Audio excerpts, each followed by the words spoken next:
Hello everyone. You must be used to watching me in the daily current affairs analysis that I take up every day at 10 a.m. sharp.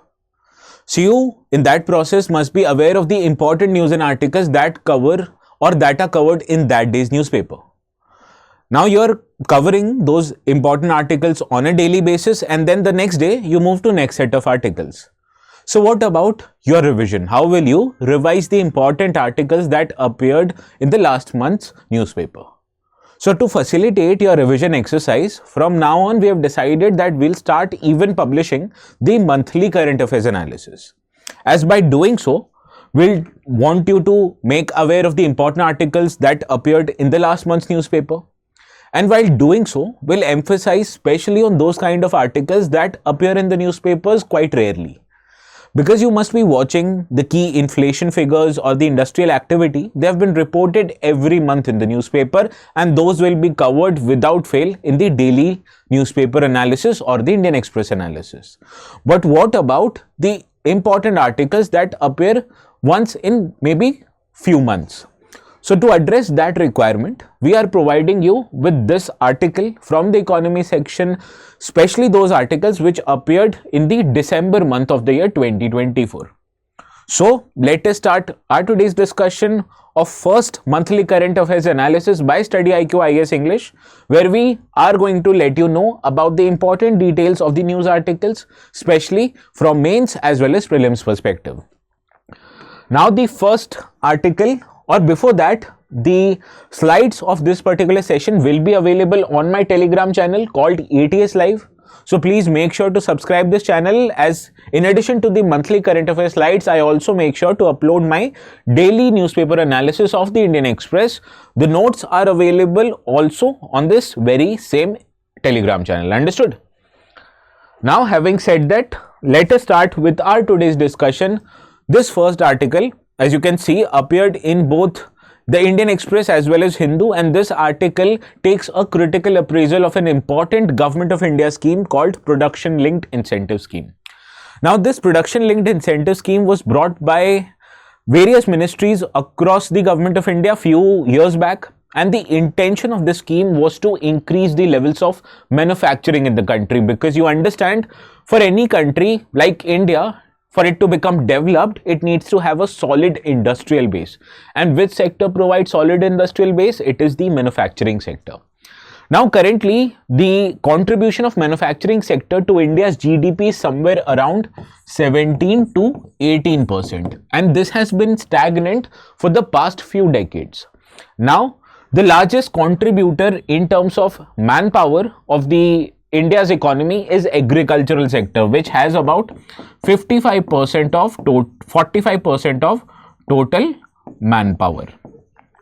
Now, to engage this manpower, which is currently involved in agricultural activities, and to provide them with productive jobs, you need country's manufacturing sector, as it will help absorb surplus labor from the agricultural sector and into more economically productive manufacturing sector. And this is the main intention of Production Linked Incentive Scheme, that is creation of more employment. Also, this Production Linked Incentive Scheme wants to create a strong industrial base in India for manufacturing of consumer goods, for manufacturing of capital goods. Whenever any country manufactures these goods inside its own territory, it reduces its dependence on other countries. Also, manufacturing these goods cheaply inside your own country gives you an opportunity to tap export markets, thereby increasing your exports and increasing the inflow of dollars into India. So this is the main intentions of PLI scheme. First is creation of employment. Second is build a solid manufacturing base inside India only. So this article provides that although this kind of a scheme is applicable for as many as 14 sectors, but the job creation has only been done in few sectors, whereas other important sectors where the jobs could have been created have not been created as expected. So let us first of all start by understanding the important features of PLI scheme. Now, the important features is that the benefits or production linked incentive which is provided under the scheme is provided based on the outcomes achieved under the scheme. What is the outcome? That is any company which has qualified for benefits under PLI scheme has to take incremental production. And only on those incremental production will the incentives be provided to the company. For example, any company, for example A, enrolled into PLI scheme, and before enrolling into PLI scheme, this company manufactured 1 lakh units per year. So this was the original production that was done by company before enrolling into PLI scheme. But after enrolling into PLI scheme, it increases its production to 1.5 lakh units per year. So the difference or increment before and after this company enrolled itself into PLI is 50,000 units. And only on this incremental production be the incentives under the scheme be provided to the company. So the original intention of this scheme is to increase the levels of production, and only on the increased level the incentives are provided, highlighting that any company which will qualify for PLI has to increase its capacity. And it covers as many as 14 sectors, which includes mobile manufacturing, auto components, textiles, etc. All of these sectors are eligible, and the companies under these sectors are eligible to get benefits under PLI scheme. So this is the most important feature of PLI scheme. That is, you have to remember, the incentives are provided or benefits are provided, but they are only provided in case the incremental or additional production happens. Understood? Now let us try to understand what the articles mainly highlighted. Now you can see from this screenshot that I have attached here, the sectors that mobile phone manufacturing, pharmaceutical as well as food processing, they have generated high amount of employment as per the PLI scheme. For example, earlier, before the scheme came into fruition, India was a net importer of mobile phones. That is, India has a huge population, and naturally when this young population would want to have a mobile phone, earlier it had to be imported from other countries. However, slowly by slowly, after especially the PLI scheme came into fruition, we have seen that India is not just able to fulfill the demands of mobile phone from its domestic market by manufacturing them inside India, but India is also a net exporter of mobiles. Now that is, in last financial year, India exported as many as $15 billion worth of mobile phone to other countries. And the most important success story in this regard has been the manufacturing of iPhones. That is, iPhones available in India and other markets are now proudly having the tag of Made in India. So this highlights that mobile phone sector or assembly of mobile phones particularly has generated almost 1.22 lakh amount of employment in the country, followed by pharmaceutical sector, which again is a sunrise industry, as India is not just a manufacturer of pharmaceuticals, but it is one of world's largest manufacturer of generic medicines. And Indian medicines, they are found or exported even in Western developed countries. So you can understand the quality, the propensity of how much the pharmaceutical manufacturing is happening in India. Also, food processing sector, you understand, is a very important sunrise industry, as it helps reduction of wastage from the agricultural sector. It increases the value addition to the agricultural components, thereby reducing the amount of wastage, increasing the shelf life, and also ultimately leading to increase in farm incomes. Now, this food processing sector, although quite unorganized in nature, but has also been able to create as many as 2.5 lakh employments in the country. And these are the success stories of the PLI scheme. However, there are other sectors also, such as textiles, solar and auto components. Here, the job creation could have been much higher. However, they are quite less as compared to these three sectors. Now, textiles, as you can understand, is an employment intensive industry because the amount of automation that happens in textile is quite low. Hence, these kind of industries employ a large amount of people, particularly women in general. And for example, Bangladesh's success story in recent times have been highlighted or attributed to the development of textile sector there.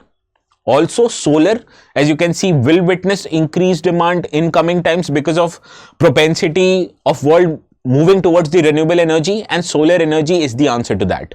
However, currently India's demand for solar cells is not been met by domestic industry. Rather, these solar cells are imported from other countries like China. Also, India has a fairly developed auto industry. However, the increase in capacity of auto industry has not taken place, and as a result, only 32,000 jobs have been created in past few years. So these are the mixed bag, or so as to why the employment has not been generated into these categories. Now, there are many reasons for why the PLI scheme has not performed according to its expectation, and first is the scheme has steep targets. As scheme has steep targets, only bigger companies are eligible to be qualified under PLI scheme, whereas the small companies, particularly the micro, small and medium enterprises, are not being qualified for this scheme, and as a result only few companies are eligible, and that is why the results of this scheme are mixed bag. Also, the projects under this scheme have a slow gestation period. That is, once their application are approved by the government, so as to start the production activities, it takes anywhere between 3 to 5 years for that project to conceptualize and then to materialize in form of production. So whenever a scheme or any sector has a slow gestation period, it means the results, although they may be achieved, but it takes some time for that results to be achieved. Also, particularly with the respect of mobile phones, you understand India is now a net exporter of mobile phones in addition to manufacturing to fulfill its own needs. However, there is one caveat to the development of manufacturing sector, that is, India is still dependent on imports for raw materials that are used in mobile phones. For example, screens, they are imported from countries like South Korea. Printed circuit boards based on which the microchips are embedded on mobile phones, they are imported from countries like China, whereas the processors, they are imported from countries like Taiwan. Hence, majority raw materials, they are not being manufactured in India currently, rather they are imported from other countries. And what we have seen, that instead of manufacturing, only the assembly of mobile phone is happening. So technically, for $15 billion worth of your mobile phone, India is importing anywhere between 10 to $12 billion worth of raw material. And this highlights that despite making significant strike in the manufacturing sector, particularly mobile manufacturing, India still remains on imports to fulfill the needs of its raw materials. So this highlights why the scheme has been a mixed bag in its application. Now, let us try to understand what should be done in order to make the scheme more effective, more efficient and higher dividend in nature. For example, there is a need to extend the coverage of PLI scheme to more employment intensive sectors such as textiles, furniture manufacturing, manufacture of apparels, manufacture of footwear, as these industries, you may understand, have less propensity to be automatized. Rather, whenever manufacturing happens in these sectors, they are almost invariably done by laborers or a human workforce. And these industries, they also have a high propensity to employ women workforce. So we'll be achieving two aims, that is, we'll be able to provide adequate number of employment in these sectors, and most of the employment will be provided to women, thereby leading not just to economic growth but also women empowerment. So there is a need to extend the coverage of PLI scheme to more employment intensive sectors. Also, the benefits which are provided under this scheme should have a sunset clause, that is, there should be a fixed time frame, that is about 3 to 5 years, that the benefits will only be provided for a fixed amount of time, beyond which it will be stopped. And the same benefits, they can be extended to another set of companies. So this will reduce the amount of moral hazard, will create incentives for companies to become efficient themselves, and also will reduce government's fiscal outgo. Also, as I have told you, to manufacture great deal of items in India, you also need to import various kind of raw materials from other countries. And on those imports, currently, there are high tariffs which are charged under or by the government. So as to reduce the input cost, We also need to reduce the amount of tariffs which are levied, and hence there are suggestions that government should have a fixed tariff system. That is, materials that are invariably needed, they should have a lower amount of tariff, and the items which are manufactured in India, rather, they should have a higher tariff so as to discourage the imports of those items. That is why we need to address the requirement of input cost or make the input cost low. Additionally, we also need to boost MSMEs in the sector, because MSMEs, they are responsible for about 45% of manufacturing GDP, and they also provide employment to 60 million people in India. And these are the importance of MSME sector. So currently, although the benefits of the PLI scheme, it is only available to bigger companies. However, we also need to extend the benefits of PLI sector to the MSMEs as well, because they create significant and higher amount of employment in the country. So this was all related to the production linked incentive scheme. And with this, we move to another article which appeared almost in one form or the other in the last month's newspaper. And the article, particularly this article, it appeared because currently the farmers are undertaking a protest on the Punjab-Haryana border, and main demand of those protests is for the government to legalize the minimum support price regime.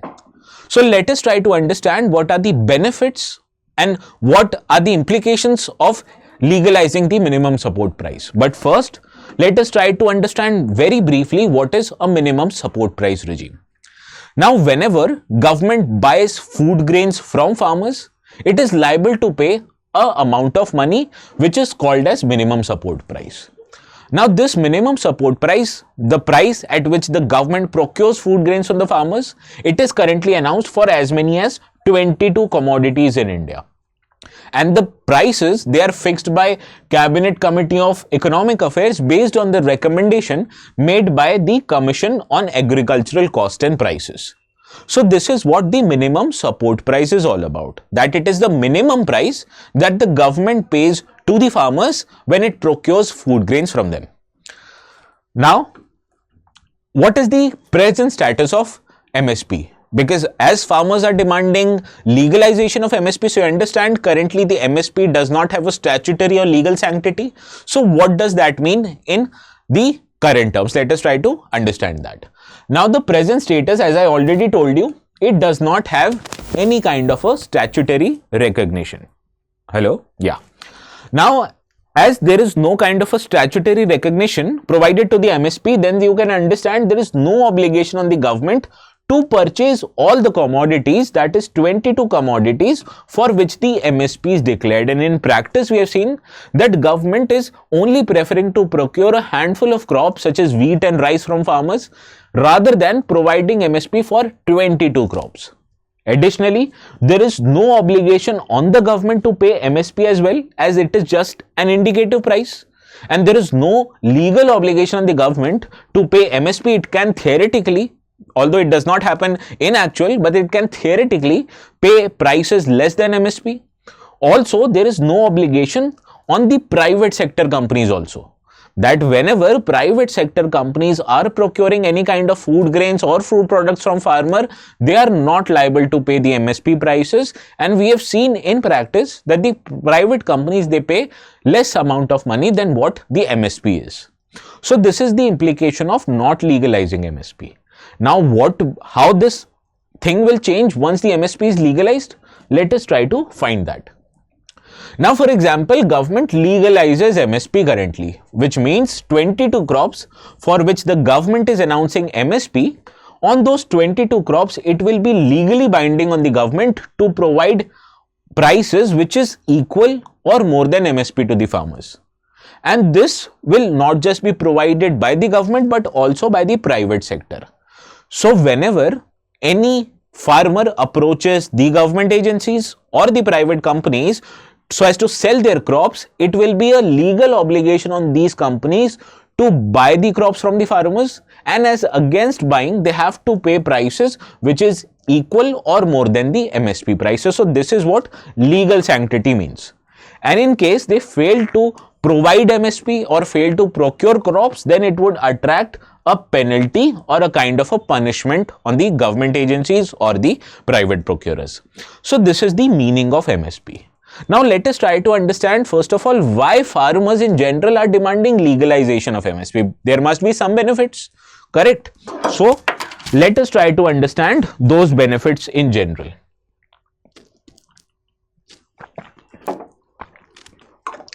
Now, as you can understand, the financial status of farmers in India currently is not so good.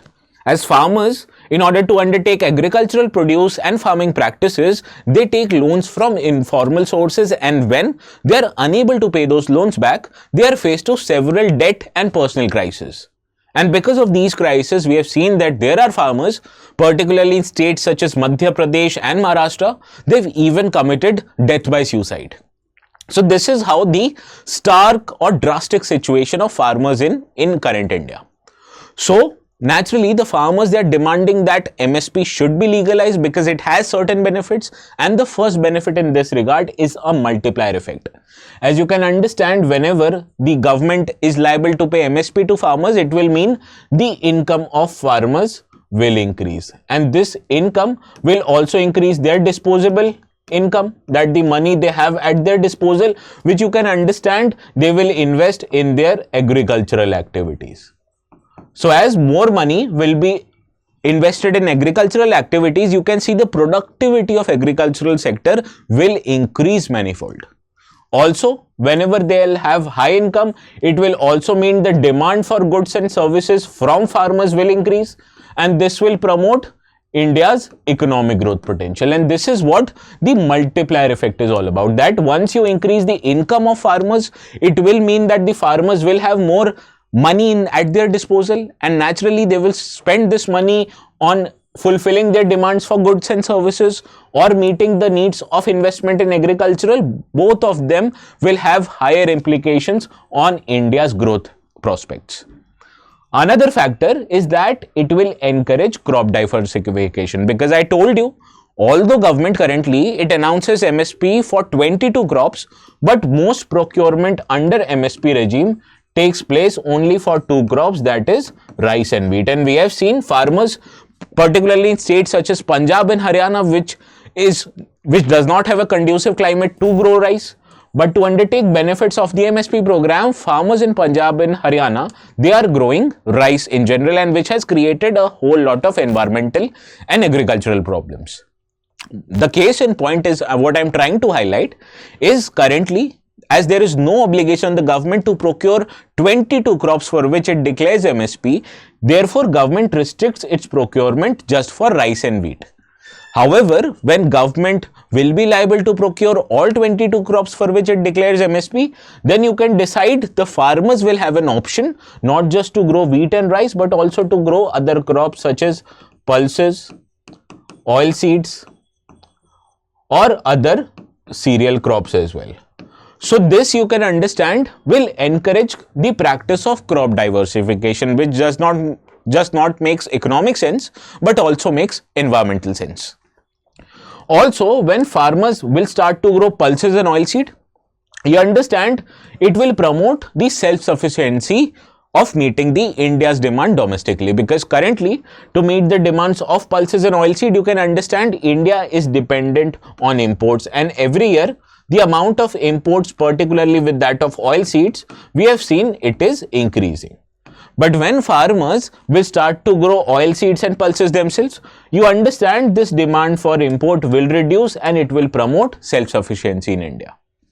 Also, as not just government but just private sector will also be liable to procure grains under MSP and pay the prices of MSP, it will also reduce the fiscal strain on the government, as government currently entails about rupees 1.686 lakh crore rupees every year, and it provides this money as food subsidy.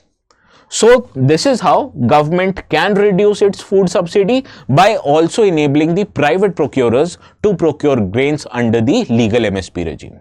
So these are the benefits under which the farmers are demanding legalization of MSP, and this will entail multiplier effect, which will ultimately lead to economic growth. It will promote crop diversification, which you can understand will improve India's self-sufficiency in food grains. And also it will have a reduced fiscal strain on the government because the private players will also now procure the food grains. Now, let us move to another article. This one appeared in the Hindu newspaper, and it highlights that in UPI, which has seen incremental growth over the past few years, there is a dominance of just 2 app players. So first of all, why is UPI is in news? Because in the month of August, we saw the transaction over UPI. It happened for more than 20 lakh crore rupees. So you understand, this is the kind of scale that India is witnessing in terms of digital payment, and this is a result of increased adoption of UPI.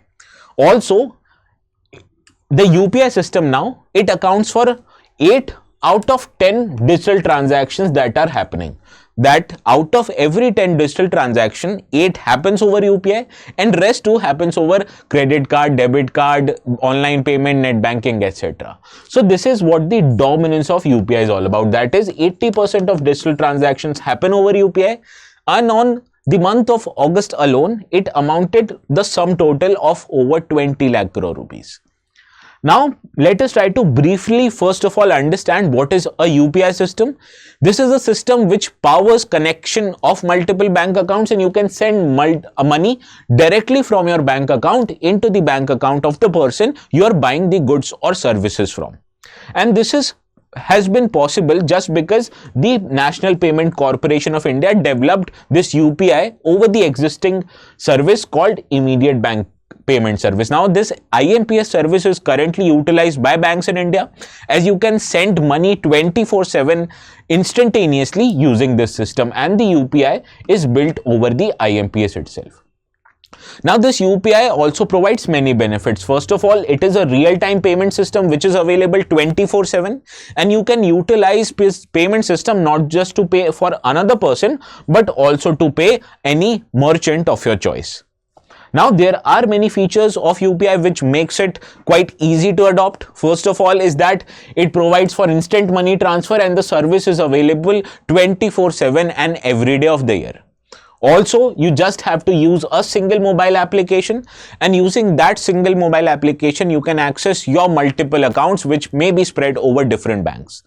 Further, you are provided with a single 2-factor authentication. That is, first of all, you need to have the mobile phone, the number of which is registered to your mobile account, and after you having the mobile phone, you also need to enter PIN, which provides for double security of your account. And you just not need to make the number public. You can also use the virtual address, which is xyz@abc, something like that, and your mobile number stays private. And the ease of payment is such that you just need not have to enter the virtual address. You can even scan the QR code to make the payments, which you must be using almost every day, right? Now, in case you have any complaint, it can also be raised from the mobile app, and the addressal of the complaint is quite seamless. So these are the benefits which are provided by the UPI. Now, UPI and its related question have been asked by prelims before, and that is why I was covering these features, so that it makes things easier and revises you the entire features of UPI. Now, let us try to understand what the article highlights, that the risks associated with UPI in the current phase. Now, you understand there is an emergence of 2 payment services or 2 apps over which people are using UPI, as UPI is a digital public infrastructure based on which the NPCI, it has made the source code or the infrastructure available to all the private companies, and the private companies like Paytm, PhonePe, Google Pay, they are manufacturing and making their applications which are eligible for you to use if you want to use the UPI.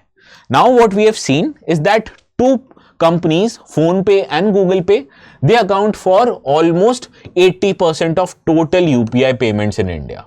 That is, PhonePe accounts for 47% and Google Pay accounts for 33%, which makes it a effective duopoly in India. Now, there are significant risks associated with whenever the payment system is handled by just two effectively companies. First of all, that what if there is a disruption of service for these two apps? So you can understand this will increase the systemic vulnerability, as people who are currently using these apps will not be able to make online payments, and this will disrupt the flow of money in the Indian economy. Further, there is a decreased competition in the market. As this decreased competition, it stifles innovation, and it also creates high barriers for entry for any new players who want to develop their app. Additionally, it leads to foreign dominance, because these PhonePe, which is owned by a company called Walmart, and Google Pay is owned by a company called Google. Both of these are America-based companies, and therefore, when an American-based company is dominating your payment system, it highlights that a foreign dominance is there, which can have implications on data protection. And these companies, they can also provide backdoor access to our payment information, which is a quite sensitive information, to governments of other countries. So these are the risks which are associated with emergence of duopoly in India's UPI market. And why is this a duopoly? Because almost 80% of the payment is made currently by just over two apps called PhonePe and Google Pay. Understood? Now let us move to another article. This article appeared both in the Hindu and the Indian Express, highlights that the household consumption expenditure have been carried out for the year 2023 and 24. What is this household consumption expenditure? There were, in the last 2 years, two surveys have happened, and these last two surveys, they were released after a period of a decade, because the previous survey that was expected to happen for 2017 and 18, although did happen, however, the publication of this report was scrapped by the government because the data was not that well collected. So because of this fact, the current last two surveys, which was passed last year and this year, it was published after a period of a decade. So this is why understanding the changes in consumption patterns of India's household is important for our exams perspective. Now, let us first try to understand what this household consumption expenditure survey entails, when or how frequently does it happen. As you can understand, this is a quinquennial survey, which means this survey happens once every 5 years, and this is conducted by National Sample Survey of Office, which is a part of Ministry of Statistics and Program Implementation. Now this survey, it collects information about consumption patterns of goods and services by our Indian household, and it also collects many auxiliary information, such as what kind of household is that, what kind of demographic particulars, or what kind of age does that household have of people. So these are kind of information collected by the household consumption expenditure survey. Now, why is this survey first of all important? Because it has a wider survey, because it collects information for more than 2.61 lakh households. It collects information which is useful for understanding the consumption and expenditure pattern, and what the standards of living of people of India is all about, and how after improving of their standard of living, how their consumption pattern is changing. And using this very information, the amount of commodity and the groups which have been purchased by people, they can be altered in what constitutes the consumer price index. Because you understand, any consumer price index which is formulated by the government should estimate the amount of money that the households are spending, and accordingly they should give weightage to different sector. For example, currently the consumer price index, it gives weightage of 45.86% to the sections of food and beverage, because the government understands that majority of households spending, that is 45.86% spending, is made on food and beverage items. So what if in next 10 years this spending reduces to 30%? So we'll have to change the consumer price index, and this change can only be made after the relevant data is sought from the household consumption expenditure survey.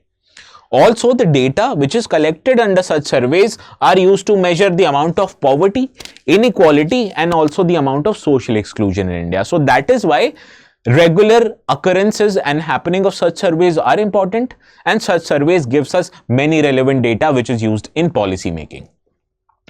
Now let us try to understand what this current survey of 2023 and 24, or what kind of data does this survey provide. Now, last year, if you remember, the household consumption expenditure survey highlighted that the expenditures of Indian household, particularly on food products, have reduced over the period of decade. But when compared to last year, this trend, it actually got reversed, because last year, compared to last year, this year's expenditure of Indian households on food has actually went up. Additionally, there is a further decline in urban-rural gap, which last year's survey also highlighted that the gap which existed between the execution or expenditure of households in urban and rural area, it has reduced, and it has further reduced this gap, and this has been inferred from the data related to monthly per capita consumption expenditures. Also, in terms of inequality in India, top 5% of rural and urban population, they have actually seen reduction in their consumption spending, whereas the bottom 5% of people, they have seen their expenditures increase. So when the top 5% of people, they are reducing their expenditures, and the bottom 5% of people, they are increasing their expenditures, so you can understand this gap has reduced. Also, the consumption inequality has declined both in urban and rural areas. That is, this pattern is not just unique to either urban or rural areas, but both of these areas have seen reduction in inequality. Now, in terms of amount of food items where the people are spending money, in terms of cereal, it went up, which was reduced last year. In terms of protein rich items such as egg, fish and meat, the expenditures got increased. So did the expenditures on processed food items like refreshments, beverages, etc. It also increased, highlighting the change of expenditures pattern over the last 10 years. Also, the share of non-food items, particularly in rural areas, it reduced, and so did the spend on non-food items in the urban areas. So this highlights that the people of India, although they are spending more money on food items, but it also highlights the impact of food inflation, particularly on expenditure. Because last year we have seen the increased inflation, and this inflation primarily was in the food items, and that is why, although their consumption demand may not have increased, but their expenditures have increased. So this highlights the aberration in data that the particular year highlights. However, you have to understand that when compared to last decade's data, India's household expenditures, particularly on food items and on cereals, have reduced, and it has increased on processed food items and protein-rich items. Understood? Now, let us move to another article. This article highlighted that the Federal Reserve of United States of America, which is its central bank, it has adopted a more hawkish approach. Now, what is this hawkish approach? Earlier, it was expected that as growth potential of United States have reduced in recent past, and there is a fair demand to increase US's growth, the Federal Reserve, which is responsible for bringing policy rates and setting interest rates in US, will reduce its US rate. And why will it reduce its interest rates? Because it wants to increase the money supply. However, after election of President Donald Trump, it is expected that the inflation levels in US will increase because of its various policies. And understanding this implication, the Federal Reserve now has approached a more conservative or hawkish approach.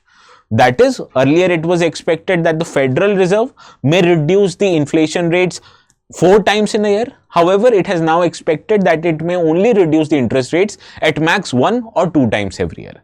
So this highlights that the Federal Reserve has adopted a more hawkish or a conservative approach. So let us try to understand what is a Fed rate, which is a subject of this article. Now, Fed rate, like India's policy rate or repo rate, is a rate which is fixed by the US Federal Reserve, and it highlights the availability and cost of credit in the US economy. Now, this is called theoretically as the federal fund rate, and it is reported in the news as Fed rate. And changes in Fed rate, it influences the other interest rates such as banking rates in the US economy, which means if the US reduces Fed rate, it means the availability of credit in US will increase and the cost of credit will reduce. That is why it influences the borrowing cost and decisions of households and businesses. And during the times of recession, it is expected that the Federal Reserve will reduce the Fed rate, thereby increasing the money supply in US economy.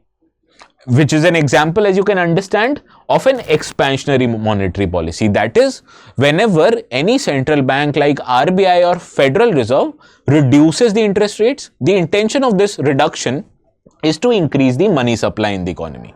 And by increasing the money supply, the central bank wants to increase the demand, thereby promoting the growth prospects of the economy. Now, after the US Federal Reserve has reduced its Fed rate, the implications of this reduction is the credit availability in the US will now become cheaper. That means it will incentivize more borrowing by households and corporates. That is why the investment in the US economy is expected to increase. Also, it will lead to increase in demand for goods and services, and by this increase in demand, we'll see that the US people, they'll start spending more money on different food items. And also by increasing in demand, it will increase production levels in the US. And by increasing in production level, we can also see that the economic growth of US will increase. So this is how it will affect positively the US economy. But for exams perspective, let us try to understand how changes in US Federal Reserve's policy rate has implications for India. Now, whenever US adopts expansionary monetary supply or it increases the money supply in US, it has positive implications for India, because as interest rates in US have become cheaper, so the investors, particularly from US market, will try to increase their investment in India, because India will be a more attractive destination for foreign investments. And this increase in foreign investment will naturally mean that the capital outflow from India will reduce, thereby it will increase supply of dollar in India's economy, and thereby when dollar supply increases, it also leads to appreciation in the value of rupee. So this is how the value of rupee would change. That is, by increasing investment in India, it will promote reduction in outflow, and it will also promote the appreciation of Indian rupee, which is very much needed now, because yesterday in our DCA we discussed that the value of rupee currently has breached the value of 86 rupees per dollar. Also, RBI tries to manage its monetary policy with respect to US, and when US will try to reduce its interest rate, the RBI will also try to reduce the levels of interest rate in India. And when RBI decides to reduce the levels of interest rates in India, you understand it will also increase the money supply in India, thereby promoting the growth prospects. Now, as demand for goods and services in US will increase because of increase in money supply, you understand demand for Indian exports, particularly those exports to US, will also increase. Therefore, it has positive implications on India's foreign investment prospects. It has positive implications on the value of rupee, and it also has positive implications on demand for Indian exports, particularly in US market. Understood? Now let us try to move to another article. This one is from financial sector, and these kind of articles only randomly and very rarely appear in the newspaper, and hence let us try to discuss what is this alpha arithmetic highlighted in this article. Now, before understanding alpha, you have to first understand what is the meaning of alpha. That is, any market, it wants to generate alpha. Alpha means higher return. Now, to understand this concept of alpha, you have to first know what a mutual fund is. Now, a mutual fund is a fund which consists of various kind of financial instruments, and the intention of any mutual fund is to generate returns in the market. For example, these kind of mutual funds may have portfolios of different financial instruments like stocks, bonds and securities, and these kind of financial instruments, they are pooled together, and these pooled instruments are an example of what? Mutual fund. Now, this kind of a mutual fund, it gives investors the access to diversified portfolio which is managed by a professional, and this kind of securities or the kind of mutual fund are known by the majority of financial instrument it is investing it. For example, if a mutual fund is dominated by equity instruments like shares, it is called as a equity mutual fund, whereas if the mutual fund consists of majorly bonds, it is called as a saving mutual fund. Now, to demonstrate and to professionally manage any mutual fund, the companies who are managing mutual fund, they charge annual fees, expenses ratio and commission, which in general lower their overall returns. However, the intention of any company is to provide highest returns at least possible risk to its investors. Now, there are generally two kinds of funds. First kind of mutual funds, they are known as active funds, as the kind of instruments any active fund will invest in depends on the decision of its professional handler or the manager of the mutual fund. And the intention of this manager to change the composition of mutual fund is to generate higher returns, which is known as alpha. For example, if the market returned or provided 15% increase in your investment, but what if your mutual funds provides 18% of return in that same year? So you can understand there is a difference of plus 3% of return, which is an example of alpha. So this is what any actual mutual funds, which may change, buy, hold or change the composition of the funds under the mutual fund, the intention of the managers of those active mutual funds is to generate higher returns or the alpha. Now, there are other kind of mutual funds, for example, passive mutual funds, which mirrors the changes made in the index, because these passive mutual funds, they are linked to a particular indexes, and you can understand any index comprises of different types of a stock, and those stocks are invariably reflected in the passive mutual funds. Now, the role of managers in the passive mutual fund is just to mirror the decisions of benchmark or the index, and hence these kind of an index or mutual fund, you understand, do not generate the alpha as necessary. So from our discussions, we understood that alpha term in the finance sector, particularly in the securities market, refer the ability of any investment decisions in the market to generate higher returns as compared to market. Understood?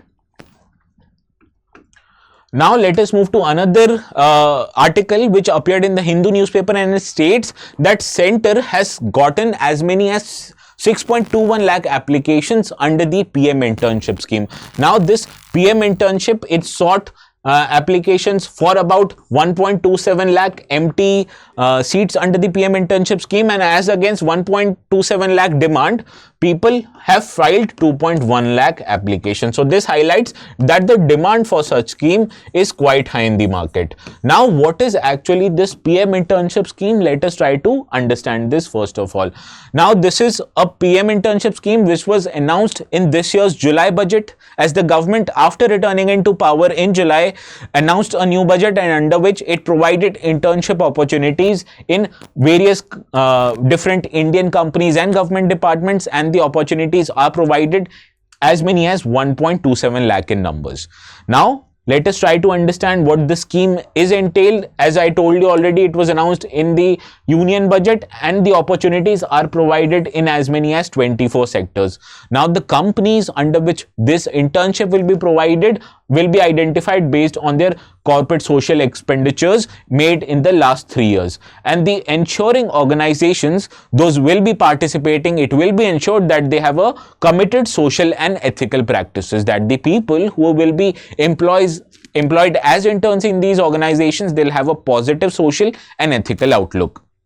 Further, the benefits under this scheme are quite immense, as the person who will be enrolled as a PM intern under this company will receive a monthly stipend of 5,000 rupees, which is 500 will be contributed by the partner companies, rest 4,500 will be provided by the government in form of direct benefit transfer, and one-time grant of 6,000 rupees for incidentals will also be provided to the beneficiaries when they join the company of their internship. And also they will be provided coverage under PM Jeevan Jyoti Bima Yojana and PM Suraksha Bima Yojana, and also any accidental insurance, the coverage of which may be provided by the partner companies in general. So these are the monetary benefits.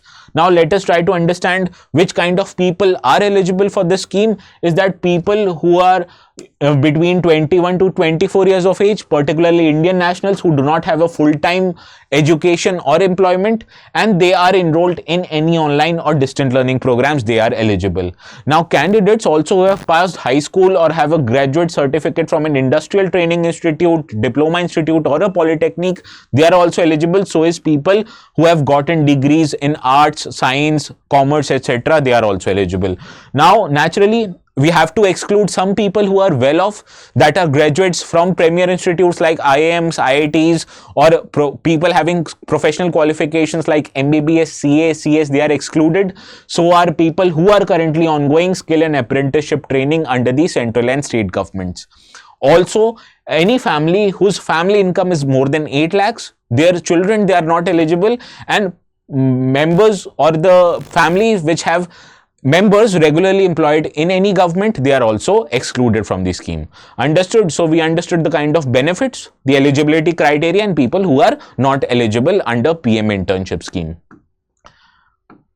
Now let us move to another article. This one is related to India's central bank, as last month the monetary policy meeting happened, and after this monetary policy meeting, the RBI decided not to reduce its repo rate, rather it reduced the cash reserve ratio called as CRR. So what is the RBI's decision? Now, as I told you, it kept the repo rate unchanged. However, it decided to reduce the cash reserve ratio. Now, what is the cash reserve ratio? It is a percentage of money that every bank is expended or expected to keep it with RBI in form of cash, and the banks, they are not eligible to get any kind of interest amount on this item which is deposited with the RBI in form of cash.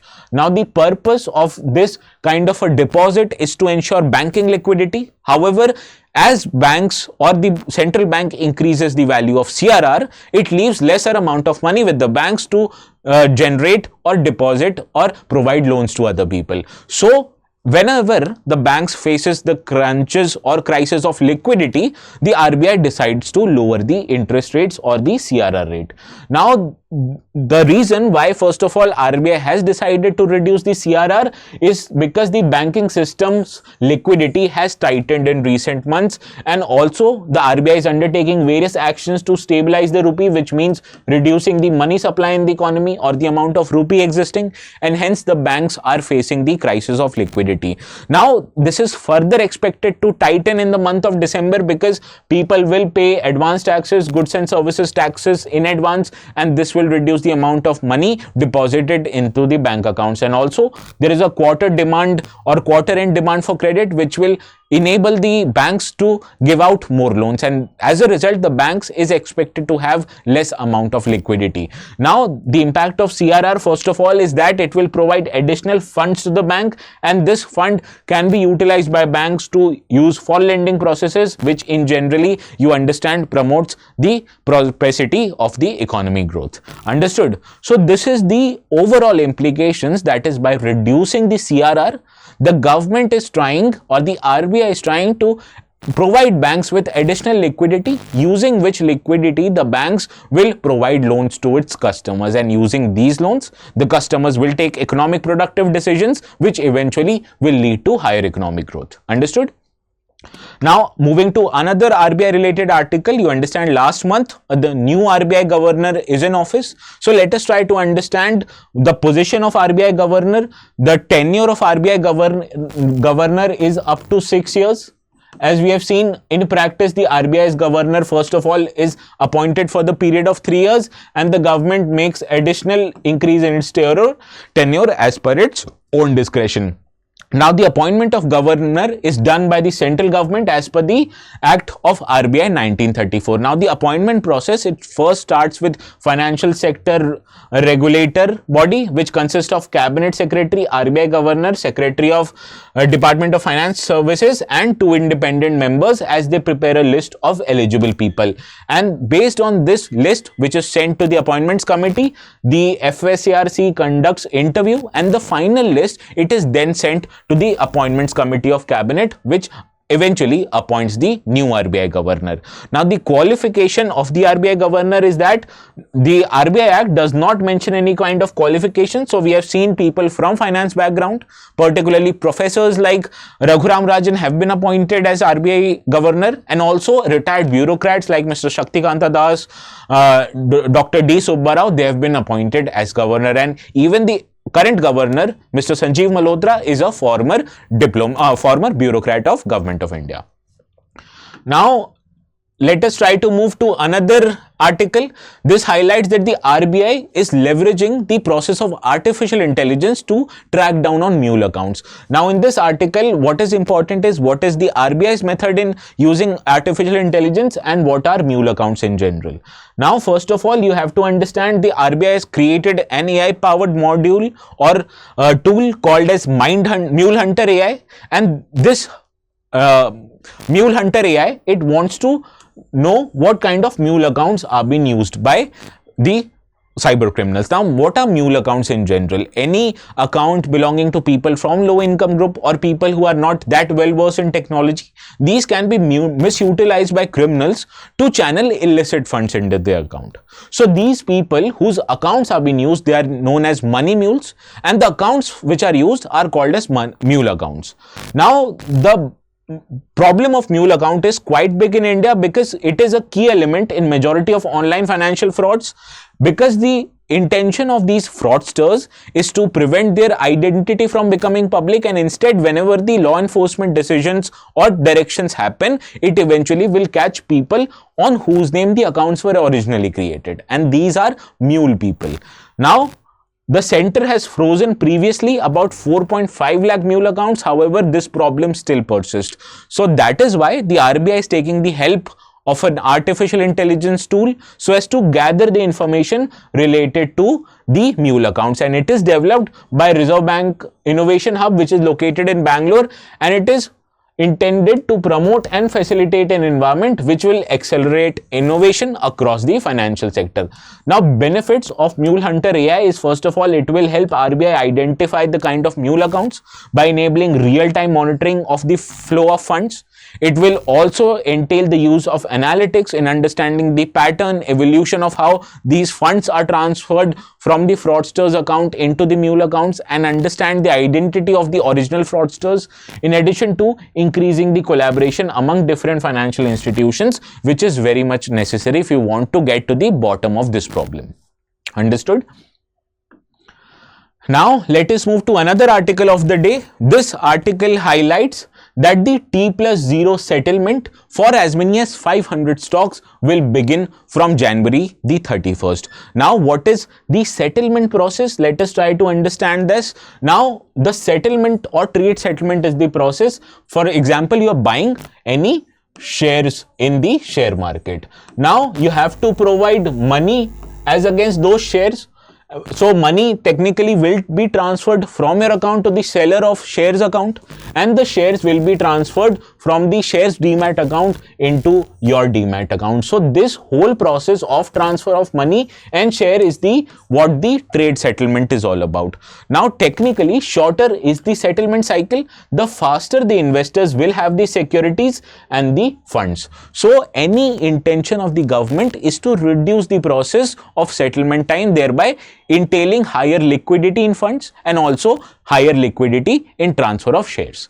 So this is what trade settlement is all about. Now, currently, the trade settlement, it happens with a cycle of T+1. That is, suppose you are undertaking a purchase of shares on Monday. So the money from your account to the seller's account will be transferred by Tuesday, and also it will take Tuesday for the shares to reach your demat account. However, under T+0 trade, which is expected to begin from January 31st, these trades will be settled on the same date. So that means if you're undertaking any financial transactions on Monday, the settlement of money and shares into the accounts will be happening on the Monday itself. Now, there are several benefits of a shorter settlement cycle. That is, first of all, it increases the trading opportunities, as the investors can now capitalize on any quick movements in the market because they'll have funds within themselves on the same day. Also, it will lead to adoption of more active trading technology, such as use of algorithm trading, which implements a quick transactions in share markets. Also, it will enhance the liquidity management, as people will have access to funds and stocks on the same day itself.